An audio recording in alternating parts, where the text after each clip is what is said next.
After being reborn मैं जानबूझकर हर वो चांस अवॉइड करता हूँ जहाँ मुझे उस लड़की के साथ सेम लग्जरी कार में बैठना पड़े जिसे मैं पहले प्यार करता था। मैं खुद को बार बार याद दिलाता हूँ कि मैं बस एक शोफर का बेटा हूँ, लेकिन जब स्टेला स्टर्लिंग अपने पास वाली खाली सीट की तरफ देखती है तो वो कुछ ऐसा करती है जो उसने पहले कभी नहीं किया। वो पहली बार शोफर को बुलाती है। मिस्टर मोरो, क्या आप जा रहे हैं ऑलरेडी? मिस्टर मोरो पूरी तरह से शॉक्ड रह जाता है। मिस, क्या आपको कुछ चाहिए? स्टेला भाव से कोड़ती है, बिना किसी क्लियर रीजन के इरिटेट हो जाती है। क्या आप आज कोल मोरो का वेट नहीं कर रहे? उसने अभी मुझे मैसेज किया, कह रहा है उसका किसी क्लासमेट के साथ कुछ काम है और वो बाद में बस से घर आएगा। स्टेला का एक्सप्रेशन डार्क हो जाता है। वो रीबॉर्न हो चुकी है और अभी से चीजें अलग है। कोल को आखिर क्या काम हो सकता है? अपनी यादों में उसने कभी एक भी चांस मिस नहीं किया था उसके साथ राइड करने का। उनकी पिछली लाइफ में वो हमेशा जल्दी आ जाता था और चुपचाप कार में बैठता था, इस बात से डरा हुआ कि कहीं उसे एक मिनट भी वेट ना करना पड़े। शायद ये बेस्ट के लिए है। अपनी पिछली लाइफ में वो 5 साल जो उसने कोल के साथ स्पेंड किए थे वो जेन के दिल में गहरा कांटा बन गए थे। अब जब उसे सेकंड चांस मिला है वो जानती है कि कोल को डिस्टेंस पे रखना जरूरी है। ऐसे ही होना चाहिए। उस दिन मैं 2 घंटे से ज्यादा चलता हूँ और फाइनली स्टर्लिंग मैनर पहुंचता हूँ। मैं मेन कोर्टयार्ड के अराउंड घूमता हूँ और सर्वेंट्स के क्वार्टर्स में छुपकर घुस जाता हूँ। स्टेला मुझे मेन विला के 2nd फ्लोर बैल्कनी से देख लेती है। उसकी नजर मुझे फॉलो करती है जब मैं मूव करता हूँ और फिर वो मेरा नाम बुलाती है। मैं ईयरफोन्स पहने हुआ हूँ। मैं स्टेला की आवाज नहीं सुनता, या कम से कम ये मेरा एक्सक्यूज है। मैं सीधा अपने रूम में चला जाता हूँ। स्टेला का फेस ठंडा हो जाता है। वो सीधा सर्वेंट्स बिल्डिंग की तरफ बढ़ती है। जैसे ही मैं अंदर स्टेप करता हूँ और डोर बंद करने लगता हूँ वो अपना पाँव उसके अगेंस्ट लगा देती है। कोल, क्या तुमने मुझे बुलाता हुआ नहीं सुना? मुझे ये पसंद नहीं आया। मैंने ईयरफोन्स पहने हुए थे, मैंने तुम्हें नहीं सुना। तो तुम्हें क्या चाहिए? स्टेला खुद को कंट्रोल करती है। वो रीबॉर्न हो चुकी है। अभी हम एक दूसरे को मुश्किल से जानते हैं, हम क्लोज नहीं है। वो खुद को संभालती है। क्लास खत्म हो गई, तुमने कार क्यों नहीं ली? मेरी आवाज सीधी और दूर सी है। क्या तुम मजाक कर रही हो? तुम एम्प्लॉयर हो, मेरे डैड शोफर है। मेरे जैसे किसी का तुम्हारे साथ बैठना कोई मतलब नहीं रखता। मुझे पहले अपनी औकात का पता नहीं था, अब है। और प्लीज इसके लिए मेरे डैड को ब्लेम मत कर। स्टेला का एक्सप्रेशन बर्फ जैसा हो जाता है। अच्छा, जितनी जल्दी तुम अपनी औकात समझ जाओ उतना बेटर। और अगर ओल्ड मैन कुछ पूछे तो तुम खुद एक्सप्लेन करना, मैंने तुम्हें किसी चीज से नहीं निकाला। वो डोर जोर से बंद करती है और चली जाती है। मुझे बिल्कुल फर्क नहीं पड़ता। इस लाइफ में मैं वही गलतियां दोबारा नहीं करूंगा। मैंने ऑलरेडी डॉर्म रूम के लिए अप्लाई कर दिया है। बस कुछ दिन और मैं एक स्पॉट मिल जाएगा। अगली सुबह मैं जल्दी उठता हूँ और बस स्टॉप की तरफ चला जाता हूँ। स्टेला, जो अभी अभी बेड से उठी है, अपनी बैल्कनी से मुझे जाते हुए देख लेती है। वो मेरे दूर जाते हुए फिगर को घूरती है। उसका एक्सप्रेशन समझ नहीं आता। एक सेकंड के लिए भी मत सोचना कि ये सब मेरा अटेंशन पाने के लिए काफी है, वो खुद से कहती है। कुछ मिनट बाद बस आती है और ऑलरेडी भरी हुई होती है। मैं भीड़ के बीच से घुसते हुए पीछे की तरफ बढ़ता हूँ। मुझे खड़े होने की जगह मुश्किल से मिलती है। तभी कोई पीछे से मुझे धक्का देता है। मैं मुड़कर देखता हूँ तो एक मिडिल एज्ड आदमी मेरे बिल्कुल पीछे खड़ा है, धीरे से मुस्कुरा रहा है। मैं साइड हटने की कोशिश करता हूँ लेकिन वो आदमी हिलता तक नहीं। वो बिल्कुल मेरे साथ चिपक कर खड़ा हो जाता है जैसे उसका पूरा हक हो वहाँ होने का। तभी अचानक एक बहुत ही खूबसूरत लड़की सामने आ जाती। वो एक पॉटेड कैक्टस को हक किए हुए है और भीड़ को जोर से धक्का देते हुए आगे बढ़ रही है। एक्सक्यूज मी, वो खुशी से कहती है, स्पाइकी कैक्टस का यूज करके रास्ते बनाते हुए। वो कुछ सेकंड्स में उस आदमी तक पहुंच जाती है। वो आदमी इतनी जल्दी नहीं हिल पाता। कैक्टस उसके हाथ में चुप जाता है। तुम्हें क्या प्रॉब्लम है बस में कैक्टस लाने की? देखो कहाँ जा रही हो? वो लड़की सीधा उस आदमी की जगह खड़ी हो जाती है और सबसे बेकार सी अपॉलॉजी देती है। सॉरी उसके लिए, दोबारा नहीं होगा, समझने के लिए थैंक्स। वो आदमी मुझे गंदी नजर से देखता है, फिर गुस्से में दूसरी जगह चला जाता है। मैं लड़की की तरफ देखता हूँ और देखता हूँ वो पहले से ही मुझे देख रही है। उसकी आंखें शार्प है और वो मुझे ऐसे देख रही है जैसे मैं इडियट हूँ। हम कुछ सेकंड्स तक आई कांटेक्ट होल्ड करते हैं, फिर मैं खुद को रोक नहीं पाता और पूछता हूँ, क्या तुम मुझ पर हंस रही हो? वो थोड़ा रुकती है। इस रूट पर ध्यान से रहना, यहाँ ऐसे बहुत से लड़के होते हैं, मैंने ये 1 से ज्यादा बार देखा है। मुझे 1 सेकंड लेट समझ आता है। वो मेरी हेल्प कर रही थी। थैंक्स बीच में आने के लिए। मैं एशफोर्ड यूनिवर्सिटी में ड्रामा और स्क्रीन राइटिंग पढ़ रहा हूँ। और तुम? आईवी बर्वुड रोड के अक्रॉस। मैं फार्मिंग पढ़ रहा हूँ। जब हम बात कर रहे होते हैं बस स्टॉप पर पहुंच जाती है। एशफोर्ड और बर्वुड सिर्फ 2 ब्लॉक्स दूर है। जब हम उतरते हैं मैं कुछ और कहने वाला होता हूँ, एक प्रॉपर थैंक यू, लेकिन आईवी ऑलरेडी जा चुकी होती है। उसकी लंबी टांगे उसे रोड क्रॉस करा देती है उससे पहले कि मैं कुछ बोल पाऊँ। मैं मुड़ता हूँ और वापस क्लास की तरफ चला जाता हूँ। मैं इस बारे में ज्यादा नहीं सोचता। इस साल का फ्रेशमैन शोकेस अनयूजुअल तरीके से वाइल्ड है। स्टेला शो क्लोज कर रही है। हर कोई देखना चाहता है कि स्टर्लिंग प्रिंसेस असल में कैसी दिखती है। मैं ही एक हूँ जिसे बिल्कुल फर्क नहीं पड़ता। मुझे स्टेला को देखने में 0 इंटरेस्ट है, लेकिन रिको मुझे जबरदस्ती ले जा रहा है। ये लाइफ में एक बार होता है। हमने यहाँ आने के लिए इतनी मेहनत की है, अगर हमने ये स्किप किया तो हमारा पूरा कॉलेज एक्सपीरियंस इनकम्प्लीट रहेगा। मुझे पता भी नहीं चलता और रिको मुझे 3rd रो की सीट पर बिठा देता है। लॉजिस्टिक्स टीम का एक सीनियर स्नैक्स लेकर इधर उधर भाग रहा है, मुश्किल से मैनेज कर पा रहा है और वो मुझे देख लेता है। वो मुझसे रिक्वेस्ट करता है कि मैं परफॉर्मर्स के लिए बैक स्टेज ब्रेड का बॉक्स ले जाऊं जिनके पास खाने का टाइम नहीं मिला। मैं बॉक्स उठाता हूं और भीड़ के बीच से बैक स्टेज एरिया तक पहुंचता हूं। बैक स्टेज अपर क्लासमैन से भरा हुआ है जो स्टेज पर जाने का वेट कर रहे हैं। मैं एंट्रेंस के पास टेबल पर बॉक्स रख देता हूं। पुरानी आदत की वजह से मेरी नजर ड्रेसिंग रूम की तरफ चली जाती है। अपनी पिछली लाइफ में मैं जानबूझकर बैक स्टेज आता था स्टेला के लिए उसका फेवरेट नट फ्लेवर्ड ब्रेड ढूंढने। उसे पीनट से एलर्जी है और पाइल में बहुत सारे नट फ्लेवर्ड लोव्स मिक्स होते थे। मुझे डर लगता था कि वो गलत वाला उठा लेगी, रिएक्शन रिएक्शन हो जाएगा और उसका परफॉर्मेंस खराब हो जाएगा। इस बार मुझे बिल्कुल फर्क नहीं पड़ता वो क्या खाती है, वो इतनी बड़ी है कि लेबल पढ़ सके। नट्स कोई मुश्किल वर्ड नहीं है। ड्रेसिंग रूम के अंदर स्टेला बिना किसी क्लियर रीजन के रुकती रहती है। फिर डोर पर नॉक होता है। तारा उठने लगती है लेकिन स्टेला उससे पहले पहुंच जाती। वो तेज कदम से जाती है और डोर खोल देती है, ऑलरेडी गुस्से में बोलते हुए, मैं कुछ नहीं खा रही। वो बीच में ही रुक जाती है। रुको, तुम किसके लिए आए हो? बाहर खड़ा लड़का उसके एक्सप्रेशन से डर जाता है। मिस स्टर्लिंग, मैंने सुना आप आज परफॉर्म कर रही हैं। बैंग, वो मुड़कर सोफा पर बैठ जाती है, इतनी ठंडी ऑरा के साथ कि पूरा रूम फ्रीज हो जाए। तारा अपना सर खुजाती है। स्टेला, तुम्हें रायन पसंद नहीं है? स्टेला आंखें चपकती है। मैंने अच्छे से देखा नहीं। अच्छे से नहीं देखा तो तुमने सोचा कौन था? स्टेला जवाब नहीं देती। वो बेचैन और इरिटेट हो रही है। कोल अब तक यहाँ होना चाहिए था। अपनी पिछली लाइफ में वो इस पॉइंट तक ऑलरेडी बैक स्टेज होता था। वो और वेट नहीं कर सकती। वो फाइनली उठती है और बाहर निकल जाती है। बाहर परफॉर्मर्स ऑलरेडी ब्रेड लेने लगे हैं। तारा एक लेती है और वापस आती है। लो, कुछ खा लो, अब बाहर जाने का टाइम नहीं है, शो के बाद खा लेंगे। स्टेला उसे लेती है और नीचे देखती है, नट फ्लेवर्ड। उसका एक्सप्रेशन और भी ज्यादा खराब हो जाता है। स्टेला जब स्टेज पर आती है तब जाकर वो मुझे फाइनली देख पाती है। ऑडियंस के लड़के उसे देखकर बिल्कुल पागल हो रहे होते हैं। मैं अपने फोन की तरफ देख रहा होता हूँ और शोर से इरिटेट होकर अपने ईयरफोन्स लगा लेता हूँ। स्टेला अपना गाना फिनिश करती है और पूरा वेन्यू फट पड़ता है। फैंस फूलों के बुके लेकर स्टेज की तरफ दौड़ पड़ते हैं। स्टेला को ऑलरेडी काफी बुकेज मिल चुके होते हैं लेकिन वो स्टेज नहीं छोड़ती। उसे खुद नहीं पता क्यों, लेकिन उसकी नजर बार बार मेरी तरफ चली जाती है। थर्ड रो में वापस रिको 2 बुकेज लेकर आता है। वो एक मेरे हाथ में थमा देता है। कोल, मैं स्टेला को फ्लावर्स देने जा रहा हूँ। आ रहा है? मैं उसे वापस धक्का दे देता हूँ। क्या तुम सीरियस हो? मैं इन्हें किसी स्ट्रे डॉग को देना ज्यादा पसंद करूंगा। मैं स्टेज की तरफ देखता हूँ और अचानक मुझे याद आता है अपनी पिछली लाइफ में टेरा ने मेरी काफी हेल्प की थी। ठीक है, मैं कहता हूँ चलो साथ चलते हैं। स्टेज पर स्टेला के दिमाग में पास्ट फ्लैश होता है। पिछली बार उसने मेरे फ्लावर्स एक्सेप्ट नहीं किए थे। इस बार वो डिसाइड करती है कि वो एक्सेप्ट करेगी। आखिर वो जानती है कि मैं उसे सच में पसंद करता था। वो मुझे प्यार नहीं करती लेकिन कुछ फील जरूर करती है। स्टेला वहाँ खड़ी रहती है मेरी तरफ देखते हुए जब मैं बुके लेकर स्टेयर्स चढ़ रहा होता हूँ, बिना रियलाइज किए। जब मैं पास पहुंचता हूँ वो अपने हाथों में बुकेज एडजस्ट करती है और एक हाथ आगे बढ़ाती है मेरा लेने के लिए, लेकिन मैं उसके पास से सीधा निकल जाता हूँ और फ्लावर्स तारा को दे देता हूँ जो स्टेला के बिल्कुल पीछे खड़ी होती है। तुम्हारा परफॉर्मेंस अमेजिंग था, मैं मुस्कुराते हुए कहता हूँ। क्या मैं ये तुम्हें दे सकता हूँ? तारा 2 सेकंड्स तक मुझे घूरती रहती है, फिर फाइनली हाथ बढ़ाकर ले लेती है। Of course, thank you. मैं सर हिलाता हूँ, मुड़ता हूँ और स्टेज से उतर जाता हूँ। मैं स्टेला की तरफ एक बार भी नहीं देखता। तारा ऊपर देखकर स्टेला की तरफ देखती है, बिल्कुल कंफ्यूज्ड। स्टेला उस पर घूमकर कहती है, तुम्हारे और कोल के बीच एग्जैक्टली चल क्या रहा है? तारा शॉक हो जाती है। क्या? मैं उसे मुश्किल से जानती हूँ। स्टेला, तुम्हें लगता है वो ये सब सिर्फ तुम्हारा अटेंशन पाने के लिए कर रहा है?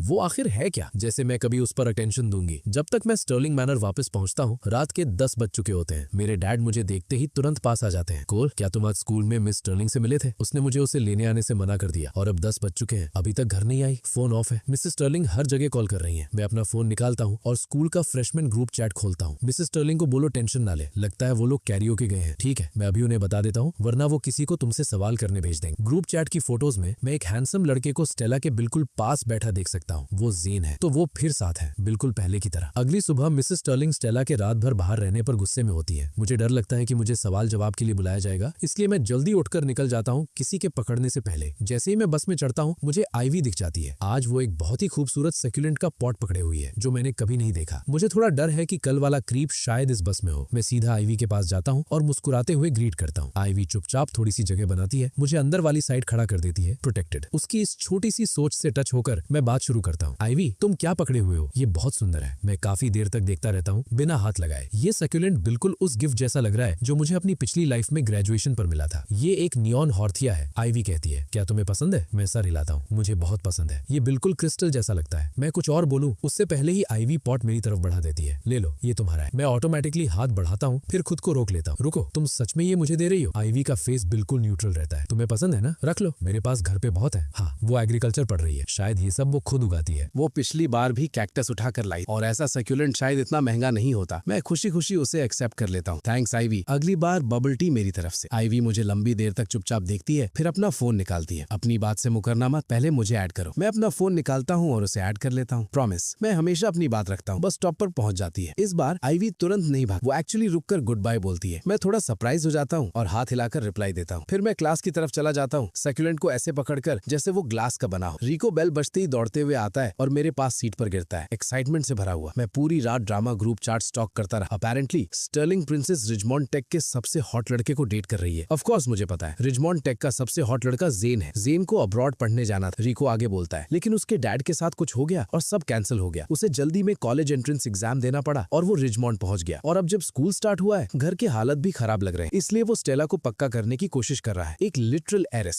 और स्टेला ने अपना खुद का स्टडी अब्रॉड ऑफर रिजेक्ट कर दिया अपनी फैमिली से लड़कर सिर्फ उसके पास रहने के लिए। एक मैच मेड इनकन्वीनियंस। अभी के लिए वो शायद उसके रेंटेड अपार्टमेंट में चिपक कर बैठे हो। रिको मेरे ब्लैंक फेस को देखता है और सिर हिला। कोल, तुम अभी तक अपना दिमाग कैसे कंट्रोल में रखे हुए हो? स्टेला स्टर्लिंग एक्चुअली रिलेशनशिप में है, इसका मुझसे क्या लेना देना? मैं गॉसिप पर टाइम वेस्ट करने से बेटर एक और शिफ्ट कर लूं। रिको सिर हिलाकर मान जाता है। ठीक है, वो जिसे चाहे डेट कर। कुछ देर बाद रिको झुककर बोलता है, कोल, क्या ये नियॉन हॉर्थिया है? क्या ये तुम्हारा है? नो वे, तुम हमेशा पैसे की कमी की बात करते हो और आज क्लास में एक 4 फिगर प्लांट ले आए हो। मैं रुक जाता हूँ, तुम मजाक कर रहे हो ना? ऐसा छोटा सा सैक्यूलेंट 4 फिगर्स? रिको पास आकर इसे पूरे 1 मिनट तक देखता है। 4 फिगर्स? प्लीज 5 ट्राई करो। मेरा मुंह खुला का खुला रह जाता है। मैं काफी देर तक ऑनलाइन चेक करता हूँ और सच में ये सस्ता नहीं है। इतना परफेक्ट स्पेसिमेन के लिए आईवी ने इसे उगाने में बहुत मेहनत की होगी। मैं अपना फोन निकालता हूँ, आईवी का ऑर्बिट प्रोफाइल खोलता हूँ, नियॉन हॉर्थिया की फोटो लेता हूँ और भेज देता हूँ। आईवी, तुम आज आफ्टरनून कब फ्री हो? मैं ये तुम्हें वापस दे दूँ। वो एक क्वेश्चन मार्क भेजती है। क्या तुमने नहीं कहा था कि तुम्हें ये पसंद है? मैंने तुम्हें दे दिया, तुम वापस क्यों करोगे? ये बहुत महंगा है और सच कहूँ तो मुझे डर लग रहा है मैं इसे मार दूंगा। प्लीज इसे वापस ले लो। थोड़ी देर चुप रहती है, फिर आईवी 2 शब्द में रिप्लाई करती है, नो थैंक्स। और फिर वो मुझे नियॉन हॉर्थिया का फुल केयर गाइड फॉरवर्ड करती है। इसे फॉलो करो, अगर अटको तो मुझसे पूछ लेना। मैं अपना फोन रख देता हूँ। मैं उस छोटे प्लांट को देखता रहता हूँ जो मेरे सामने पड़ा है और मेरे एक्सप्रेशन में हल्की सी चेंज आती है। लेकिन बात यही खत्म नहीं होती। रिको अचानक फिर नियॉन हॉर्थिया पर फोकस करता है। कोल, रुक जरा, क्या ये फ्लावर पॉट एगट का बना है? मैं अपने सीने पर हाथ रख लेता हूँ। प्लीज बोलना बंद करो। मेरी आज आफ्टरनून कोई क्लासेस नहीं है। मैं प्लांट को पूरा रास्ता घर तक ऐसे लेकर जाता हूँ जैसे वो सोने का बना हो। डायन, मेरी स्टेप मदर जो नेक्स्ट डोर से रहती है, अपनी विंडो से झुककर बोलती है, कोल, मिसेस स्टर्लिंग तुमसे मिलना चाहती हैं। जैसे ही मैं मिसेस स्टर्लिंग का नाम सुनता हूँ मेरा पेट कस जाता है। अपनी पिछली लाइफ में उन 5 सालों में जब मैं स्टेला के साथ था, मिसेस स्टर्लिंग हमेशा स्टेला के पीछे ही आते ही मेरे पास आ जाती थी। मेरा डॉर्म रूम अभी 1 हफ्ते बाद मिलेगा। फिलहाल मैं यहीं फंसा हूँ। मैं मिसेस स्टर्लिंग के सामने जाकर पोलाइटली पूछता हूँ, आपको क्या चाहिए? अगर मेरे बस में हुआ मैं मना नहीं करूँ। स्टेला फिर से क्लास स्किप कर रही है। आज उसके एडवाइजर ने मुझे कॉल किया। अपेरेंटली उसने 2 पूरे दिन मिस किया है और स्कूल अभी अभी स्टार्ट हुआ है। मिसेस स्टर्लिंग ये सब पूरे ड्रामेटिक दर्द के साथ बोलती है। मुझे बिल्कुल फर्क नहीं पड़ता क्योंकि मुझे परफेक्टली पता है कि कोई भी स्कूल एडवाइजर कभी मिसेस स्टर्लिंग को स्टेला की अटेंडेंस रिपोर्ट करने के लिए कॉल नहीं करेगा। स्टर्लिंग प्रिंसेस, वो स्कूल में कौन उसकी अटेंडेंस रिकॉर्ड को छूने की हिम्मत करेगा? कोल, तुम और स्टेला सेम स्कूल में जाते हो, है ना? तुम दोनों कुछ क्लासेस भी शेयर करते हो। क्या तुम मेरे लिए उस पर नजर रख सकते हो? जैसे ही वो क्लास स्किप करे मुझे तुरंत मैसेज कर देना। यहाँ पहले कॉन्टैक्ट्स एक्सचेंज कर लेते हैं। मुझे बिल्कुल पता है ये असली में किस बारे में है। मिसेस स्टर्लिंग क्लासेस स्किप होने से परेशान नहीं है, वो इस बात से परेशान है कि स्टेला किसके लिए क्लासेस स्किप कर रही है। ये मेरी पिछली लाइफ में भी हुआ था। तब मेरे स्टेला के लिए फीलिंग्स थी, इसलिए मैंने उसे वार्न कर दिया था। स्टेला क्लास में बस इतनी देर के लिए आती थी कि मैं फोटो ले सकूं और मिसेस स्टर्लिंग को प्रूफ दे सकूं, फिर वो तुरंत निकल जाती थी। जब मिसेस स्टर्लिंग को सच पता चला, सारा गुस्सा मुझ पर आया। इस बार मैं स्टेला को कवर नहीं कर रहा। मैं मना करने वाला होता हूँ तभी डायन मुझे जोर से पीठ पर थपकी देती है। ये बस मिस स्टर्लिंग की फोटो लेने की बात है, कोई मुश्किल काम नहीं है। चिंता मत कीजिए मिसेस स्टर्लिंग, कोल ये हैंडल कर लेगा। वो अपना ऑर्बिट ऐप खोलती है, मिसेस स्टर्लिंग का कॉन्टैक्ट स्कैन करती है, फिर उनका प्रोफाइल मेरी तरफ स्लाइड कर देती है। मैं डायन के साथ बाहर आता हूँ बिल्कुल एक्सप्रेशनलेस। मैं कोई फोटो नहीं लेने वाला, ये तुमने अग्री किया है, तुम ही देख लो। मैं मुड़कर सीधा अपने रूम में चला जाता हूँ। मुझे बिल्कुल पता है मिसेस स्टर्लिंग क्या करना चाहती है। मैं रिसेंटली स्टेला के पास आने के लिए ऑब्वियस मूव्स कर रहा था। कोई चांस नहीं कि मिसेस स्टर्लिंग ने नोटिस ना किया हो। और क्योंकि स्टेला को मॉनिटर किया जाना पसंद नहीं है, मिसेस स्टर्लिंग चाहती है कि मैं कैमरा से उस पर नजर रखूं। एक तीर से 2 निशाने। स्टेला मुझसे नफरत करेगी और जेन भी कट ऑफ हो जाएगा। रात के 10 बजे के बाद स्टेला फाइनली घर आती है और तुरंत मिसेस स्टर्लिंग के साथ जोर जोर से झगड़ना शुरू कर देती है। लगभग 1 घंटे बाद स्टेला गुस्से में विला से बाहर निकल जाती है। वो सीधा सर्वेंट्स बिल्डिंग के पास वाले गजीबो की तरफ जाती है जो मेरे विंडो के बिल्कुल सामने है। मैं अपनी पिछली लाइफ में उस विंडो से स्टेला को हमेशा देखा करता था। स्टेला उस विंडो को घूरती है, ठंडी और एक्सपेक्टेंट नजर। वो चुपचाप काउंटिंग शुरू करती है। हर बार लगभग 20 तक पहुंचते ही शॉफर का बेटा बाहर आ जाता था उसे ढूंढने, कभी खाना लेकर, कभी अम्ब्रेला लेकर या कभी सिर्फ चेक करने के लिए। फिर ठुड, जिस विंडो को वो देख रही होती है वो अचानक बंद हो जाती है और कर्टन्स खींच दिए जाते हैं। स्टेला वहाँ खड़ी पलक झपकती रहती है। उसे यकीन नहीं होता। वो आगे बढ़कर विंडो पर नॉक करती है। उसका जॉ टाइट होता है। मैंने एक्सपेक्ट नहीं किया था कि स्टेला सच में नॉक करेगी। मैं कुछ सेकंड्स तक खड़ा रहता हूँ, फिर बाहर आता हूँ। मिस स्टर्लिंग, आपको कुछ चाहिए? स्टेला का एक्सप्रेशन समझना मुश्किल है। तुमने विंडो क्यों बंद की? प्राइवेसी के लिए। ऑब्वियसली मुझे नहीं पसंद लोग मेरे रूम के अंदर झांके। स्टेला का फेस बर्फ जैसा हो जाता है। अंदर ही अंदर वो नोटिस करती है कि मैं अपनी पिछली लाइफ से कितना अलग बिहेव कर रहा हूँ, लेकिन वो कन्विंस्ड है कि ये सब सिर्फ उसका अटेंशन पाने का एक और तरीका है। ठीक है, तो अब से इसे बंद ही रखना, मत खोलना। मैं उसकी पीठ की तरफ घूरता हूँ। मिस हाई एंड माइटी, बिल्कुल बर्दाश्त के बाहर। स्टेला अचानक रुकती है और वापस मुड़ती है। मेरी मॉम ने तुम्हें क्लास में मेरी फोटो लेने को बोला है ना? मैं पलक झपकता हूँ। तुम्हें कैसे पता? टेंशन मत लो, मैं तुम पर स्पाई नहीं करने वाली। कभी नहीं किया, कभी नहीं करूंगी। स्टेला हल्की सी हंसी निकालती है। उसकी आंखों में कुछ बदलता है, कुछ कुछ जो समझ नहीं आता। तुम फोटोज ले सकते हो, वो फाइनली कहती है। अगर वो चाहती है तो कर लो, वैसे भी मैं क्लास स्किप नहीं करूंगी। वो मुड़कर जाने लगती है। उसे याद आता है कैसे मेरी पिछली लाइफ में मिसेस स्टर्लिंग ने उसे कवर करने के लिए मुझे बुरी तरह सुनाया था। वो नहीं चाहती कि मेरे साथ फिर ऐसा हो। फिर मैं उसके पीछे से आवाज लगाता हूँ, रुको। स्टेला रुक जाती है। उसके चेहरे पर एक एक्सप्रेशन आता है, देखा, मुझे पता था, वो अभी भी मुझे पसंद करता है। वो ठंडी सी कंपोजर के साथ मुड़ती है क्या, और फिर वो देखती है कि मैं अपना फोन कैमरा सीधा उसकी तरफ पॉइंट किए खड़ा हूँ। मिस स्टर्लिंग, आपने अभी कहा था कि मैं आपकी फोटो ले सकता हूँ, सही? क्या आप रिकॉर्ड के लिए एक बार फिर कह सकती हैं? मैं बाद में ब्लेम नहीं लेना चाहता। स्टेला की आंखों में गुस्सा चमक उठता है। मैंने कहा ना, तुम फोटोज ले सकते हो, जितनी लेनी है ले लो, अब खुश। वो घूमकर तेजी से चली जाती। मैं सैटिस्फाइड होकर वीडियो सेव करता हूँ और बिना किसी टेंशन के सो जाता हूँ। मुझे ये नहीं पता होता कि स्टेला पूरी रात गुस्से में जलती रहती है और एक पल भी नहीं सोती। अगली सुबह स्टेला की अर्ली क्लास होती है। वो कार में बैठती है और आदत से मजबूर लेफ्ट की तरफ देखती है। वो सीट जहाँ हमेशा चुपचाप बैठा हुआ कोल होता था फिर से खाली होती है। कुछ मिनट बाद कार मुझे रोड पर चलते हुए क्रॉस करती। स्टेला की नजर सीधा मेरे हाथ में पकड़े कार्टन पर टिक जाती। मुझे सुबह सुबह मिल्क पीने की आदत है। हर दिन मैं 2 बॉटल्स को पानी के बेसन में गर्म करता हूँ, फिर स्कूल जाते हुए पीने के लिए ले जाता हूँ। स्टेला ने काफी टाइम से वो टेस्ट नहीं लिया। वो 2 सेकंड्स तक घूरती है, फिर बोल पड़ती है, कार रोको। वो विंडो की तरफ झुकती, अंदर आओ। मैं सिर हिला देता हूँ, थैंक्स मिस स्टर्लिंग, मैं ठीक हूँ, मैं बस ले लूंगा। ये पहली बार होता है जब स्टेला खुद पहले अप्रोच करती है और मैं उसे इग्नोर कर देता हूँ। वो ठंडी सी हंसी निकालती, जैसी तुम्हारी मर्जी। कार आगे बढ़ जाती है। मैं टाइम पर बस पकड़ लेता हूँ। जैसे एक्सपेक्टेड था, आईवी ऑलरेडी बस में होती। मैं उसके पास जाता हूँ, उसे देखकर जेन्युइनली खुश होता हूँ। Good morning ivy. आईवी जल्दी से अपना फोन साइड में कर लेती है। अगर मैं 1 सेकंड पहले देख लेता तो उसे मेरा ऑर्बिट प्रोफाइल स्क्रॉल करते हुए पकड़ लेता। मैं एक गर्म बॉटल उसकी तरफ बढ़ाता हूँ, ये तुम्हारे लिए। अब तक हम इतनी बार एक साथ बस ट्रैवल कर चुके हैं कि अब सब कंफर्टेबल लगता है। वो अपना फोन खोलकर मुझे अपने गार्डन की फोटोज दिखाती है। जब हम उतरते हैं वो मेरी तरफ मुड़कर कहती है, तुम्हें कभी मेरा गार्डन देखने आना चाहिए, वहाँ एक छोटा फिश पॉन्ड भी है। बात करते करते अचानक रुक जाती है। मुझे भी फील होता है। मैं ऊपर देखता हूँ और स्टेला को 2 फ्रेंड्स के साथ खड़ा देखता हूँ। दोनों ग्रुप्स धीरे धीरे पास आने लगते हैं। स्टेला आईवी के हाथ में मिल्क बॉटल को घूर रही होती है। उसका एक्सप्रेशन डार्क। उसकी फ्रेंड हल्की सी स्मर्क के साथ उसे धक्का देती है। स्टेला, क्या वो तुम्हारे फैमिली के शोफर का बेटा नहीं है? क्या वो पहले तुम्हारे पीछे पीछे नहीं घूमता था? लगता है वो मूव ऑन कर गया है। ये वर्ड्स मूव ऑन स्टेला को थप्पड़ की तरह लगते हैं। उसे अभी तक नहीं पता कि मैं रीबॉर्न हूँ। स्टेला की नजर मिल्क बॉटल से मेरी तरफ आती है। उसकी स्माइल शार्प और ठंडी होती है। तो इसलिए तुमने कार में आना छोड़ दिया? तुम्हें नई लड़की मिल गई? क्या तुमने डिसाइड कर लिया कि मैं अब तुम्हारे टाइम के लायक नहीं हूँ? मेरा एक्सप्रेशन गिर जाता है। मिस स्टर्लिंग, आप क्या कह रही हैं? क्या मैंने कुछ गलत बोला? जब तुम पहली बार स्टर्लिंग मैनर आई थी, क्या तुम हर सुबह जल्दी नहीं आते थे और कार में मेरा वेट करते थे? वो मिल्क जो तुम लाते थे वो मेरे लिए होता था, तो अब वो उससे क्यों मिल रहा है? जो मैं पहले था उसकी याद मेरे अंदर घिन पैदा करती है। मुझे सच में रिग्रेट होता है कि मैंने कभी स्टेला के लिए फीलिंग्स रखी थी। आज इसे क्या हो गया है? स्टेला आईवी को एक और बार ऊपर से नीचे तक देखती है। तुम्हें शायद पता नहीं होगा कि ये मेरे फैमिली के शोफर का बेटा है। मेरा मन करता है जमीन में गायब हो जाऊं। Sorry ivy. आईवी हाथ बढ़ाकर मेरे बालों को हिला देती है। सॉरी मत बोलो, तुमने कुछ गलत नहीं किया। मुझे पता है स्टेला का गुस्सा कितना खराब हो सकता है, लेकिन मैं आईवी को इसमें नहीं घसीट सकता। क्लास में जाओ आईवी, लेट मत हो जाना। आईवी भवई से कोड़कर मुझे देखती है। वो कौन है? 2 सेकंड्स की खामोशी। वो पागल हो चुकी है। आईवी थोड़ा हेजिटेट करती है, फिर धीरे से पूछती है, क्या वो तुम्हारी गर्लफ्रेंड है? बिल्कुल नहीं। मैं जितनी जल्दी हो सके खुद को डिस्टेंस करता हूँ। स्टेला ठंडी हंसी निकालती है, जैसे मैं कभी शोफर के बेटे में इंटरेस्ट लूंगी। मैं अंदर से उबल रहा हूँ। सही, तुम कभी शोफर के बेटे की तरफ देखोगी ही नहीं। तो फिर वो 5 साल क्या थे जो तुमने एक के साथ गुजारे? पहले किसने देखा था? सीरियसली, अगर ऊपर कुछ खराब है तो उसे ठीक करा लो। दोनों लाइफ टाइम्स मिलाकर भी स्टेला से कभी किसी ने इस तरह बात नहीं की। वो जम सी आती है, बस मुझे देखते रह जाती है। स्टेला चुप हो जाती है। आईवी भी ऐसी ही है। मैं खुद को संभालता हूँ, लेकिन एम्बैरेसमेंट अभी भी बाकी है। बाय आईवी, मेरी क्लास, तुम्हें भी जल्दी करनी चाहिए। रिस्पॉन्स का वेट किए बिना मैं मुड़कर स्कूल गेट के थ्रू भाग जाता हूँ। मैं आईवी की तरफ देख भी नहीं पाता। आईवी की आंखों में मैंने सरप्राइज देखा था और कुछ ऐसा जो कंटेम्प्ट जैसा लग रहा था। अपनी पिछली लाइफ में स्टेला के साथ रहना मतलब उसी की नजर के अंदर जीना था। मुझे उसका काफी ज्यादा एक्सपीरियंस हो चुका है। स्टेला वहाँ खड़ी रहती है, जॉ टाइट करके आईवी की पीठ को घूरते हुए। आईवी का एक्सप्रेशन भी कुछ खास नहीं है। वो मेरी फिगर को गेट के अंदर गायब होते देखती है, मिल्क बॉटल को पकड़े हुए, फिर बिना कुछ बोले मुड़कर चली जाती है। आज सुबह हमारी शेड लेक्चर है। मैं अपनी सीट पर बैठता हूँ और तुरंत आईवी की चार्ट को ओपन करता हूँ। मैं सॉरी बोलना चाहता हूँ, लेकिन मैं बार बार रुक जाता हूँ। मैं लिखता हूँ और डिलीट करता हूँ बार बार, और एंड में कुछ भी सेंड नहीं करता, क्योंकि जो भी लिखता हूँ वो सही नहीं लगता। जब मैं फोन रखने वाला होता हूँ, आईवी का मैसेज आ जाता है, क्या चल रहा है? तब मुझे समझ आता है मैं लगभग 10 मिनट से टाइप कर रहा था और कुछ भी सेंड नहीं किया। वो पूरे टाइम कॉल इस टाइपिंग देख रही थी। मेरा फेस लाल हो जाता है। आईवी, आज जो हुआ उसके लिए सॉरी, प्लीज उसे दिल पर मत लेना। वो रिप्लाई करती है, मैंने कहा था ना ये तुम्हारी गलती नहीं है, तुम्हें सॉरी बोलने की जरूरत नहीं है। मेरी आंखें भर आती। स्टेला के कंपैरिजन में आईवी सच में अच्छी है। स्टेला ने आईवी के सामने जिस तरह बात की, मुझे नहीं पता आईवी अब मेरे बारे में क्या सोचती होगी। वो शायद सोच रही होगी कि मैं ऐसा लड़का हूँ जो हर लड़की के पीछे भागता है। मैं सोच में डूबा होता हूँ, तभी कोई मेरी डेस्क से टकराता है। मैं ऊपर देखता हूँ और स्टेला को देखते हुए पाता हूँ जो सीधा मुंह बनाए रूम के पीछे जा रही होती है। स्टेला आज सच में क्लास में आई है। वो जेन से मिलने नहीं जा रही। उसने कल रात जो कहा था वो सच था। मैं होश में आता जाता हूँ और अपना फोन निकालता हूँ। जैसे ही वो बैठती है मैं उसकी फोटो ले लेता हूँ और सीधा मिसेस स्टर्लिंग को भेज देता हूँ। उसने कहा था मैं फोटोज ले सकता हूँ तो मैं लूंगा, मेरे लिए कम टेंशन। स्टेला अभी बैठी ही होती है, तब लिया उसके पास झुककर बोलती है, कोल ने अभी तुम्हारी फोटो ली। स्टेला के चेहरे की टेंशन थोड़ी सी सॉफ्ट हो जाती है। मुझे पता है मैं अंधा नहीं हूँ। अगले 2 दिन जब भी मैं स्टेला के साथ क्लास में होता हूँ मैं जल्दी से फोटो लेता हूँ और मिसेस स्टर्लिंग को भेज देता हूँ। काम खत्म। कुछ ही टाइम में रूमर्स फैलने लगते हैं कि मुझे स्टेला पर क्रश है और मैं चुपके से उसकी फोटोज ले रहा हूँ। ड्रामा ग्रुप चैट गर्म है। रिको चैट खोलता है और मुझे पोस्ट जोर जोर से पढ़कर सुनाता है। वो कह रहे हैं तुम स्टेला के पीछे पागल हो, सिर्फ फॉलो नहीं कर रहे बल्कि उसका पीछा कर रहे हो, क्लास में उसकी फोटोज ले रहे हो। क्लास के बाद अपेरेंटली तुम कैंपस में दौड़ते हो सिर्फ उसकी फोटो लेने के लिए। मैं चुप हो जाता हूँ, इसलिए लोग मुझे कैंपस में घूर रहे थे। ये उतना ड्रामेटिक बिल्कुल नहीं है जितना वो बना रहे हैं। कोई जानबूझकर इसे ट्विस्ट कर रहा है। ये सब मिसअंडरस्टैंडिंग है। Miss high and mighty class skip करती रहती थी, इसलिए मिसेस स्टर्लिंग ने मुझे बोला कि मैं उस पर नजर रखूं, हर दिन एक फोटो लूं और भेज दूं। रिको मुझे शॉक होकर देखता है। कैसी माँ ऐसा करती है, इसलिए वो इतनी रिबेलियस है। कोल, क्या तुम सीरियसली इसे क्लियर नहीं करोगे? सब गलत समझ रहे हैं और जो बोल रहे हैं वो बहुत बुरा है। मैं सर हिला देता हूँ क्योंकि मुझे पता है ये सब ज्यादा टाइम नहीं चलेगा। 2 हफ्ते में एक फैमिली क्राइसिस रेन को अब्रॉड भेज देगा और जब वो चला जाएगा स्टेला के पास उसके लिए क्लास स्किप करने का कोई रीजन नहीं रहेगा। मिसेस स्टर्लिंग रिलैक्स हो जाएंगी और फाइनली मैं फोटो ड्यूटी से फ्री हो जाऊंगा। और ऑब्वियसली मेरी किस्मत खराब हो जाती है। लंच के टाइम मैं फिर स्टेला से टकरा जाता हूँ। ये बिल्कुल ऐसा लग रहा है जैसे बैड लक ने पर्सनल वेंडेटा ले ली हो। अपनी पिछली लाइफ में मुझे उससे देखने के लिए हर एक्सीडेंटल एनकाउंटर प्लान करना पड़ता था और अब जब मैं रीबॉर्न हूँ और एक्टिवली उसे अवॉइड कर रहा हूँ मैं उससे बच ही नहीं पा रहा हूँ। तुम पिछले 2 दिन से मेरी फोटोज ले रहे हो और तुमने इसके बारे में मुझसे एक शब्द भी नहीं बोला। मैं रुक जाता हूँ। स्टेला मुझे एक लंबी भारी नजर से देखती है। तुमने मेरी फोटोज अपने कैमरा रोल में सेव किए हैं ना? मैं उसे देखकर बोलता हूँ, तुम क्लास स्किप करती रहती थी, इसीलिए मिसेस स्टर्लिंग ने मुझे फोटो ड्यूटी पर रखा। अब तुम रोज आ रही हो, वो खुश है। अब रिपोर्ट करने जैसा क्या है? और नहीं, मैंने तुम्हारी एक भी फोटो सेव नहीं की, एक भी नहीं। स्टेला